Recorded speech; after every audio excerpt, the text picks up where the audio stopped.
Move over, moon landing hoax conspiracies. There's a new intergalactic cover up, according to some.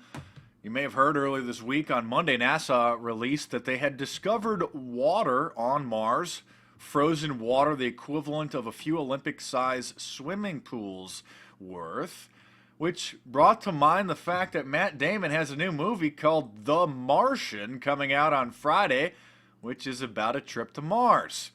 So people are wondering, did NASA time its Mars announcement to coincide with the Martian film? Now, some people may say that's a crazy conspiracy theory, but when you find out about the entertainment liaison offices that work within different government agencies that work with Hollywood to produce movies, to then use the films as propaganda, such a crazy claim doesn't appear to be that bizarre. Now, NASA is claiming that it's not true, but to add to the conspiracy, Ridley Scott, the director of the film, says that he knew that there was water on Mars months ago. And he was shown photographs of water flows by NASA 2 months ago, but he couldn't include that into the plot of the film because it was already too far into production. And now you have many people wondering if there's some sort of a collusion, if they held on to this information until the week of the release of the movie. Now, that would be fairly reasonable to believe. And I'll tell you why, because there are government offices called the Entertainment Liaison Offices. I've covered them in previous videos, so if you're new to my work, just briefly cover it here. This is CIA.gov.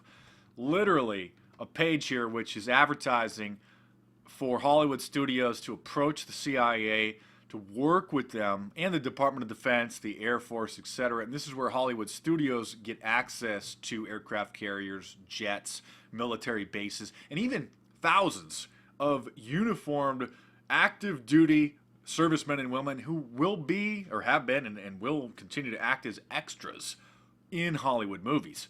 And so NASA worked with Ridley Scott to produce this film to make it very realistic as, again, propaganda for the space program because its funding has been cut.